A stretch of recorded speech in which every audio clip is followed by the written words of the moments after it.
Alrighty boys, welcome back to another video, and this is actually very long awaited. So what this is a thread. This is actually posted to Steam as well, but this is pretty much kind of like a roadmap for Bannerlord as what I perceive that it is. I have not read through it, but it is very long, and it is pretty much the future plans thread on the forums, because you can see it's very long. We're gonna go through all of it, but pretty much what this is supposed to talk about is just obviously, as it stated, the future plans of Bannerlord and kind of the EA and maybe post EA what's called development. And I'm very excited for this. They have announced this a long time ago. Well, not long time ago. It's kind of exaggeration. Probably like 2 months ago, and said that this is coming. People were skeptical, obviously, like always, saying, "Oh, you know, it hasn't come in a month. It hasn't come in close to 2 months." But it has finally arrived. So yeah, without further ado, let's get right into it. Alrighty, starting Green Warriors of Calradia. With the recent release of 1.6.0 and well over 100 game updates under our belt since the start of early access, we have figured it's about time that we discuss some of the progress made since our previous blog post in April, before turning our attention to some of the future plans for the game. Oh, and fair warning, this is a big one, so you might want to grab yourself a drink and make yourself comfortable before reading on. True, I already got the water, man. Got the water right here. I'm about to take a little sip. You guys take a little sip of water. I know you guys are a little parched. Come on now. Ooh, all right. Let's do it. Okay. So, sieges keep on improving. Okay, dude. I'm guessing this has to do, obviously, with the keep battles. They look very good. But I can already see the memes. I saw the memes in my head just flash about kind of like the ladders and all that. And people are going to say that pretty much all the way down here in the comments. I already know someone's going to mention it. But all right. So looks like we're going to have a quick rundown of the stuff that's in, that probably recently came in the game. And then we're going to go to the future plans. All right. Over the past few months, dozens of new scenes, items, animations, icons, artwork, and sounds have been added to the game, greatly expanding the options and experiences available to you while journeying through Calradia. Additionally, several new features and systems were introduced, presenting you with fresh challenges while giving you greater control over key aspects of the game. Alrighty. Some of the additions could be considered to be a bit more substantial, such as crafting orders, which provides more purpose and meaning to extensive weapon crafting system by allowing you to explore a new career path with the sandbox. Keep battles, which expand sieges with the addition of climatic, I was about to say cinematic, battles in the hearts or of besieged castles. Party and kingdom war stances, which allow you to assign orders to subordinate parties to dictate their approach towards hostilities. And Duel, a new multiplayer game mode that pits you against other players in single combat. Alrighty, showing y'all some of the features, some of the core features that they have added. Okay. And then they say, meanwhile, other impactful but perhaps a bit more subtle additions were made, including unique rewards when joining a kingdom for the first time. That was actually a very good addition. Ransom offers for prisoners, also a very good addition. Revised culture bonuses, very good.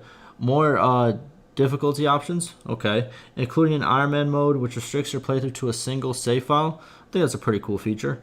New quests, okay. The ability to abdicate a throne, okay. Various quality of life and UI updates. The UI has changed a good amount, such as the overhaul of the Kingdom Wars tab. Yep, that one right there. And the introduction of an event log. Encyclopedia and party screen tweaks, AI combat improvements, settlement production icons, and the ability to pick and choose specific troops in custom battles.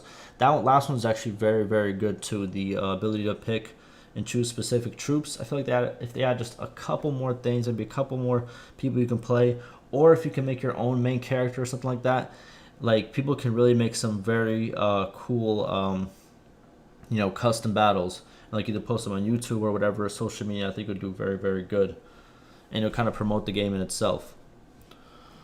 Alrighty, explore a new career with the crafting orders. Yeah, there it is right over there.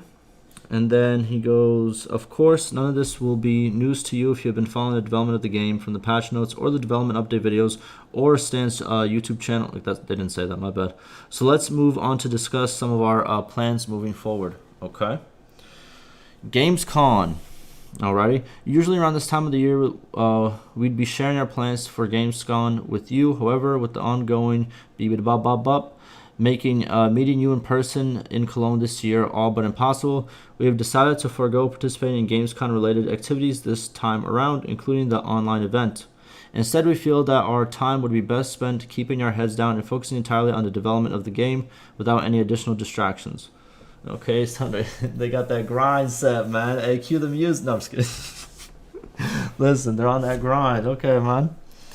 All right, returning to the studio. With most of our employees now having received their second shot. Okay. Oh my God, I said it. Oh my God, bro. If I upload this whole video, because it's gonna be a long video, and YouTube just goes fuck just because I said that, I'm gonna be so upset. YouTube, please, bro. It's unrelated, bro. It's not like some bad come on, bro, please. All right, let's just continue. They're taking their second, you know what? This, combined with the many new faces that have joined the team since we started working remotely, makes planning the seating arrangements a little trickier. Okay, we assure you that just as the start of the BUP, we are well prepared for this transition. We'll continue to work on the game I don't know what this is. Alrighty, sounds good. Face off against other players in Siege, Combat, and Multiplayer Duel Mode. There it is right there, baby. Alrighty. Single player. Let's do it. Switching the topic back to the game. In a short to medium term, we intend to focus on the following priorities for single player. However, please be aware that this is not an exhaustive list, and you should expect a few additional surprises in addition to the planned features outlined below. Yes, almost every patch notes we had, they've been some good surprises that I do really enjoy and are very good to just go into the game and check out. But alrighty, main one, Battle Terrain System. The Battle Terrain System was initially announced in Development Update 7, and it was great to see the positive feedback that it received. The feature will provide a more strategic and unique experience for each and every battle by associating specific scenes with campaign map regions rather than terrain types, which also taking into account party positioning and orientation within the region to influence the battle setup.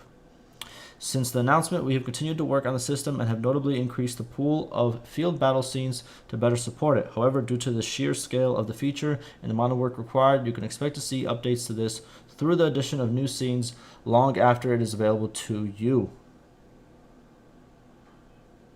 Wait a minute.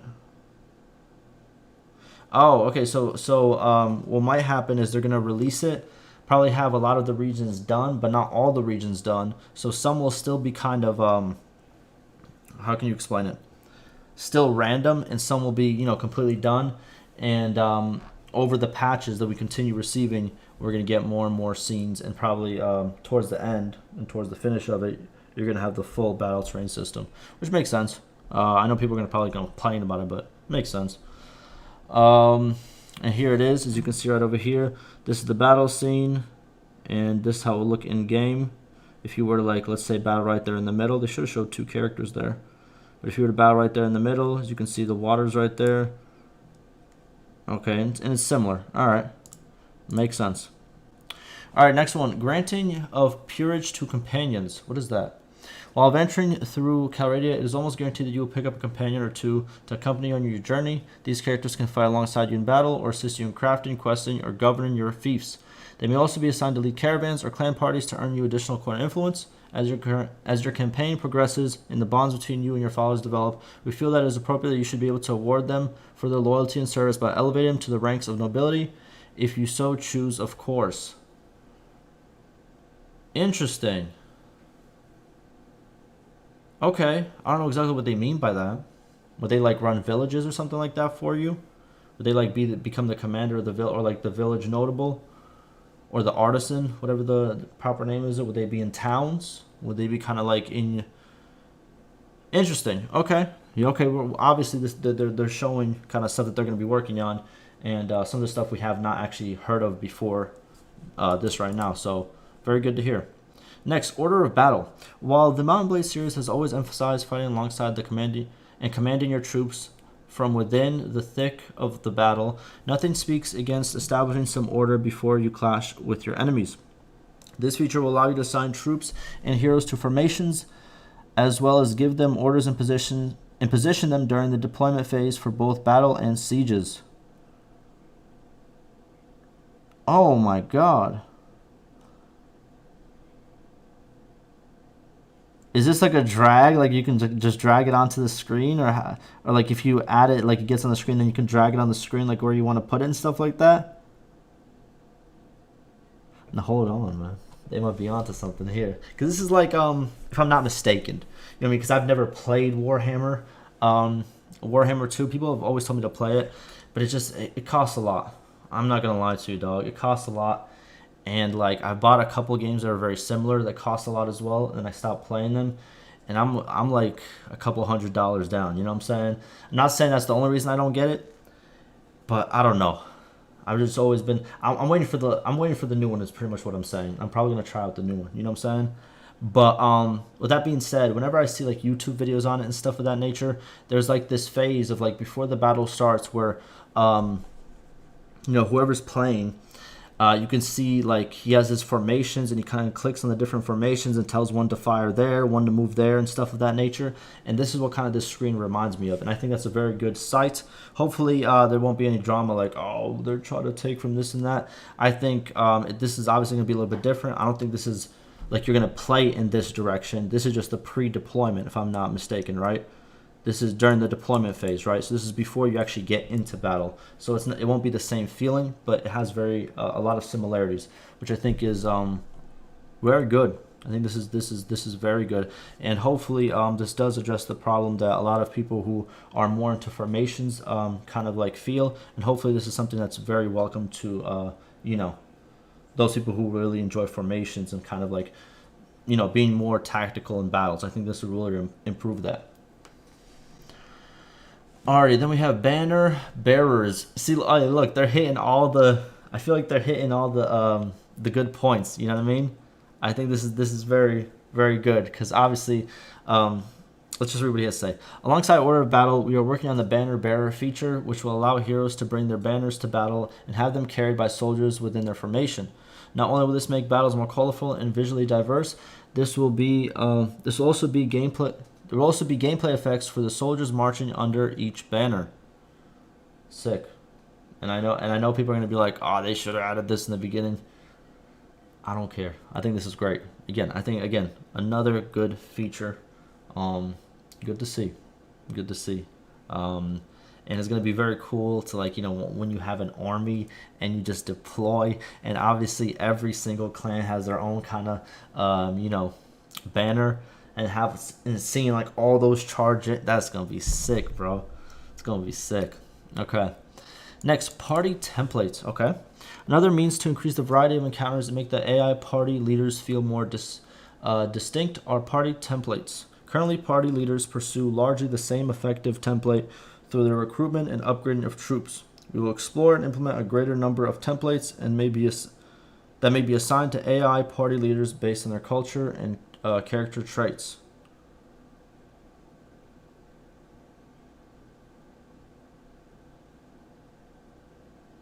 Okay.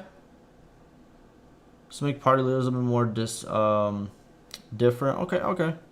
Sounds good. Cutscenes. They did talk about this. The sandbox simulation includes many significant life events, ranging from the death of a comrade to witnessing the birth of your child.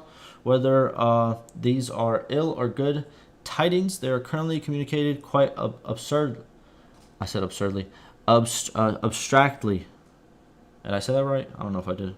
Extract. Okay, yeah.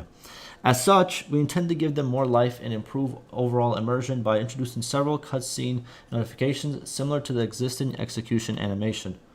Good. They talked about this, and I think this is great. To have these little cutscenes for them to pop up and be played, obviously with the characters being seen in the cutscenes, I think it's very good. Obviously, we have one for the execution. We have one. We don't have pretty much more after that, to be honest with you. What else do we really have? I guess like the kid, going to school, on those specific years and stuff of that nature. But it'd be very good to see a lot more of these.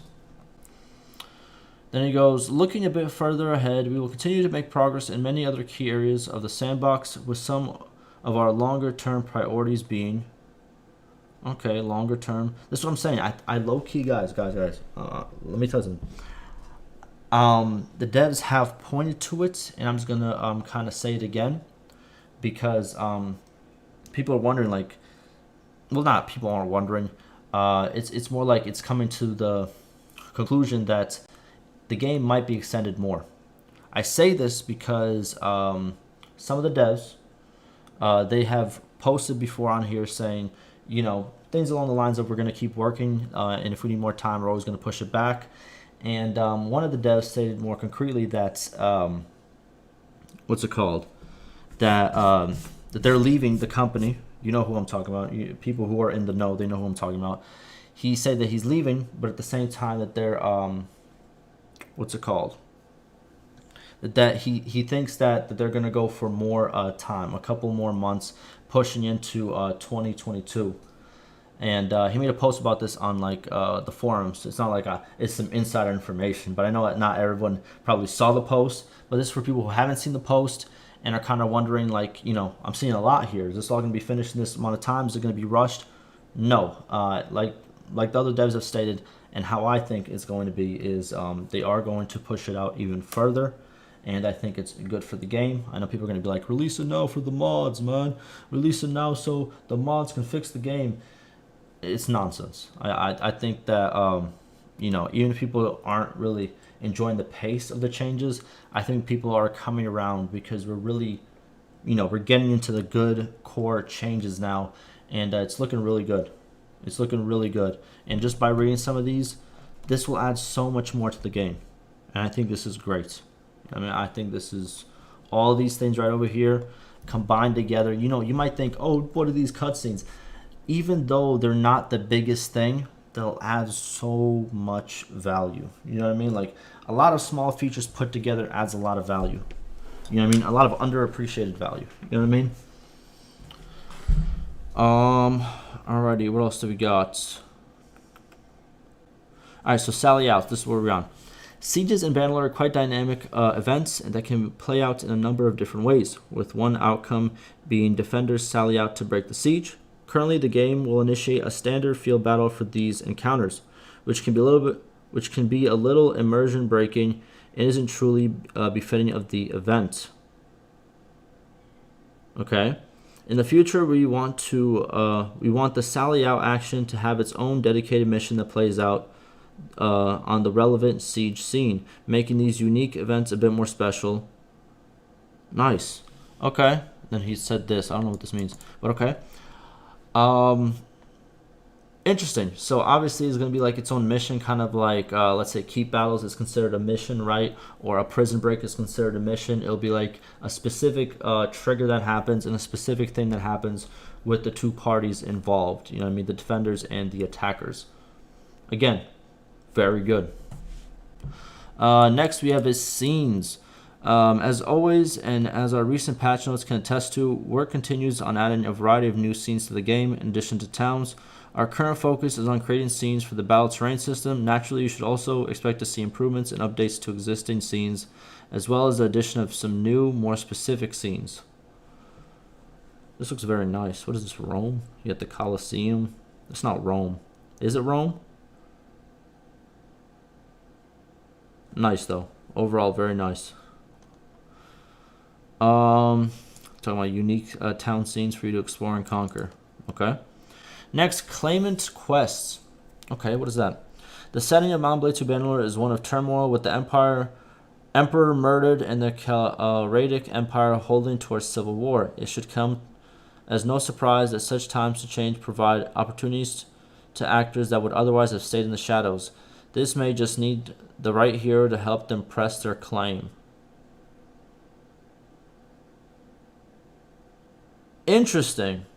So does this have to do with kind of like the it's been a little bit since I played the actual kind of like main quest line of the game so far, because it's not finished.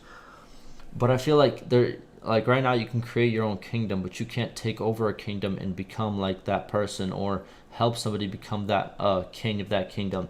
Would this be that other side of you trying to would this be part of the main storyline where you can either create your own kingdom or you can help someone else become the king or help yourself become the king, like by having a claim to the crown or whatever? That'd be kind of cool. We'll see how that goes. That'll be interesting. I think that would be very good as well. All right, next, vocalization. Yep, you heard it right. A portion of the dialogues in Bannerlord will be voiced in English. Nice. This will focus on areas that are likely to experience often in a meaningful way, such as greeting conversations from the main storyline. Good. Cool. Sounds good. You know what I mean? I'll be happy to hear it. Other. Okay.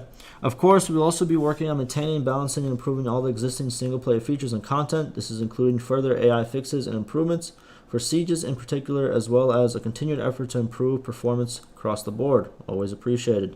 This extends to the polishing of the newly introduced content, such as War and Peace reasons, and balancing existing mechanics such as birth and death rates, skill experience gains, and armor effectiveness. It also covers the addition of smaller mechanics such as AI death chance in simulation battles, an option to respec perks, and the ability to retire the active main character. Cool. Furthermore, we will continue to expand content such as issue quests, music and sounds, animations, models, artwork, and so forth. Alright, I think there's supposed to be a picture here, but it's not actually there. It'll be there if I refresh.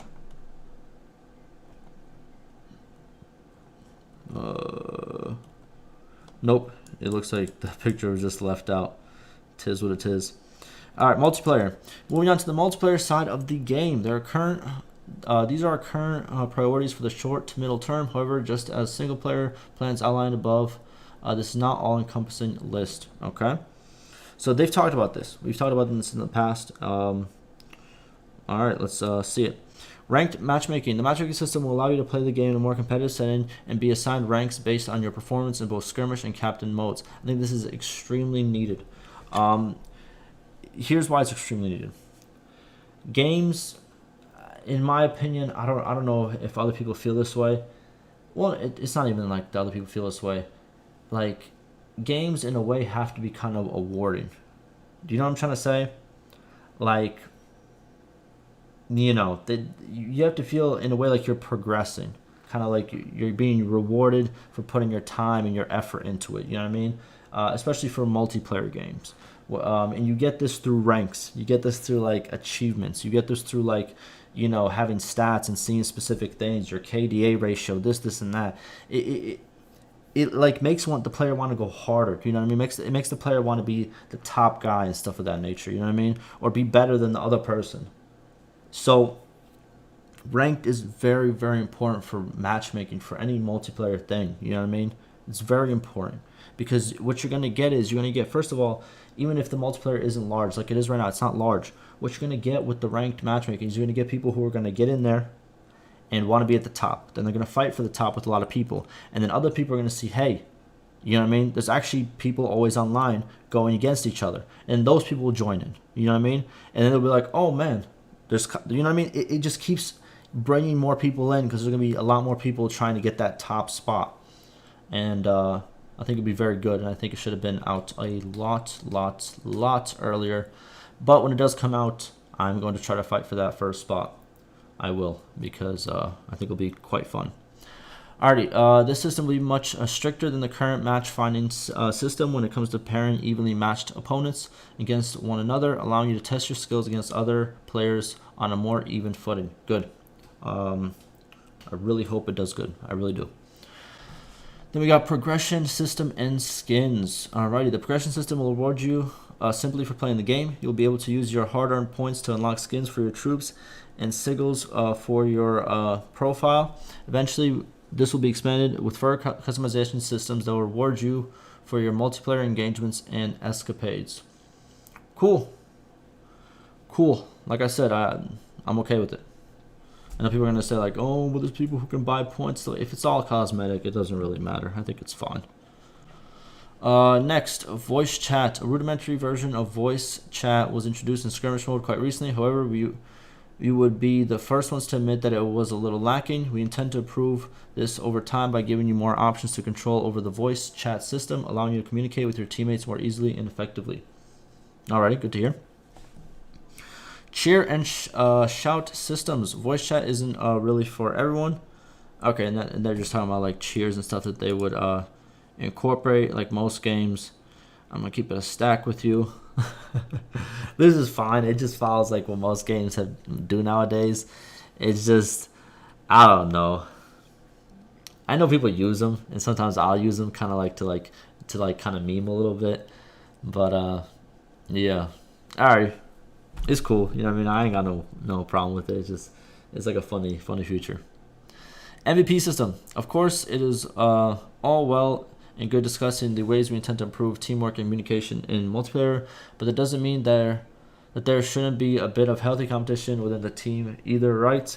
With the introduction of the MVP system, the best performing player in each round will receive an MVP reward, which will be displayed for all to see and admire, giving you the extra little incentive to push yourself to try and outperform your teammates. That's what I'm talking about, bro. That's what I'm talking about. You got to give some type of rewards. Like, you got to. Then end of the match screen. Similarly, a new end of the match screen is in the works, which will give more detailed summary of each game. Okay, sounds good. Then we have flag capture improvements. The flag capture system will be reworked to take away some of the emphasis from the flags. This will be achieved by having nearby enemies slow down the rate at which flags can be captured, with the aim of promoting a more free and open fight around the flag without needing to constantly hug the flagpole. This change also aims to ensure that rounds will no longer end with a fight taking place under a flag, switching the focus in those moments from the flag to the combat. Okay, so some rebalancing. Now, alongside the more major updates outlined above, work will continue on improving in all other aspects of multiplayer, including overhaul of the score calculation system to better account for damage dealt and objectives achieved. All right, hold on, I gotta take a drink of water. I'm talking for a while here.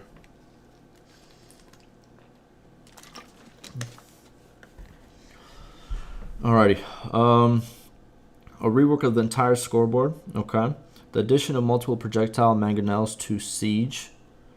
Okay. As well as ballistas aiming performance improvements. A new single life game mode. Oh, we got search and destroy, baby. Yes, sir. Yes, sir. General gameplay improvements to each game mode, new badges to track your accomplishments, updates, and changes to perks, and a host of new maps. Sounds all good. Additionally, we'll continue to work with our community combat testing group to further balance and refine finer details of the combats. Okay. More details will be shared in the next development video. Make sure to give our YouTube channel a follow to make sure you don't miss out. Okay, so we do have a development video coming soon. Alrighty. Finally, later down the line, and possibly after the full release of the game, we intend to share a custom server files to allow you to host your own multiplayer game servers. There you go. So, custom game servers are coming, but this stuff has to come first. You know what I mean? They want to make it a good experience, and then they will give you guys custom servers. And that's where the fun begins. So that is coming. It is not going to be a thing that they overlook or try to like not do. It's coming, but it will take time. Tis what it is. Alrighty, both. Of course, not all the game's features and systems are restricted to just single player and multiplayer. And so here are some of our plans for specific updates that will affect the entire game. Alrighty, my bad. My son woke up. Oop, just dropped something too. There it is. He's back to sleep. I'm going to edit this out, obviously. But, yeah. Alrighty. Where were we? Battle Ambient Sound System. Alrighty. So the Battle Ambient Sound System will group and merge distant battle sounds to single sound events, reducing sound-related calculations by up to 70%. Okay. This means that even low-end machines will be able to hear the distant roars and clashes of crowded battlefields without giving up the performance. The system will allow us to sculpt more redefined distant sounds in the future, so hooray for high-end too. Okay, cool. Sounds good to me. To further improve sounds, we're also working on transitioning to quad ambiances. I don't know what none of this stuff is. Quad ambiances will provide a depth of directionality to our ambient beds without adversely impacting performance, meaning that you should be able to tell which way you're facing even with your eyes closed. And as a pleasant side effect, it also means that the ambient sounds will sound much better on 5.1/7.1 surround sound systems too. Okay. Language support. We are pleased to announce the localization of the game is ongoing for English, Turkish, Chinese, Brazilian, Portuguese, German, French, Italian, Japanese, Korean, Polish, Russian, and Spanish. Cool. Additionally, together with our partners, we have been working on not just direct translation, but also a building a system that can support the game's dynamic text that have variable characters, objects, genders, and grammatical context. Alrighty, make it more accessible to more people. You love to see it. Modding support. Alright, this is a big one. This is actually the last one as well. Modding support continues to be a key priority for us, with many recent changes made in direct response to the feedback from our modding community. We intend to continue fully supporting modding through improvements and additions to our existing modding tools, alongside new and more detailed documentation and guides over on the Bannerlord modding documentation website. We can also confirm that Steam Workshop is planned as a future update, meaning you will be able to access and share mods with ease. There you go, baby. Steam Workshop is confirmed right there, and then it's going to be a lot easier to actually, participate in modding your game. So very good to see. Alrighty, then we have this picture saying, "Bring your ideas to life with the Mountain Blade 2 Bannerlord modding kit." Cool. And then they go, woo. So that was quite a lot to get through, and it still leaves a couple of big questions unanswered. Mainly, when will the game be fully released and on which platforms? Well, we want to be upfront at this point by saying that early access will continue on to next year. Alright, so they're just literally showing it in this post. Like I said earlier, this is what I thought was going to happen. They're literally showing it in this post. We will, with our current estimate for the full release being Q2 2022. There it is. One of the devs have stated it a while ago on the forums that it's very, very possible they're going to go into into the next year. And also, they've said it from the start that they are going to keep moving it until they feel that the game is done. So he continues by saying, "We are fairly confident that we will hit that target. However, if we feel the game still isn't ready at that point, then we will delay the release." Good to see. This is very good. Like I said earlier, people are going to be upset. People are going to be like, "Oh, just finish it so the mods can, help the game, this and that." But it's, again, like I said earlier, it's nonsense. I think it's very good that they're delaying it because they know that they got a lot more work to do. So it's good to hear. Then you go, "As for platforms, we can confirm that the game will be coming to consoles." Confirm, baby. Whoop, whoop. You know what I'm saying? However, we are unable to share any further details on this just yet. That's probably because they're trying to see how they're going to do it exactly, through what distributor they're going to do it from. Obviously, you have to actually port the game over. They have to make sure it runs the same way. There's a couple stuff that needs to be done, and obviously it's still in early access, so therefore it's kind of like I don't know how exactly that would work. I'm guessing, even if they're gonna do it, if you were to get it online, let's say on the PlayStation Network or something like that, or whatever. What is it? I don't know what the store is called nowadays. I don't really play anything but PC. But I feel that if you were to get this game early access like right now, then you would still have to download all the updates. And if you got like the disc, the disc version, I think it will be kind of how can I explain it? It would be kind of like weird how the updating will work and stuff like that. So I'm wondering if they're waiting for the full release for that to actually start coming out on console, or I think that's probably what they're going to do, unless there's a better way to do it. But I have no clue. I'm not I'm not in the scene like that. I have no idea how exactly that's done. That's just my thoughts on it. And it says, "And finally, we just want to take a moment to thank you for your continued support, whether it's through backing the game in early access, sending crash dumps, and creating bug reports, sharing feedback on the forums, or just taking the time to read this post. We truly, truly appreciate it. Thank you." There it is. Whoop, whoop, whoop. Pretty big. A lot of stuff here. I'm probably going to do this like how I do all my videos from now on. I'm going to release kind of like little parts, and then the full, you know, unedited. Well, I have to edit out, you know, my son waking up because that was kind of a long time, but full, almost unedited, you know what I mean, video of me talking about all of this. So hopefully y'all enjoyed. Very good to see. You know, I'm gonna keep you guys up to date, and like always, stay safe.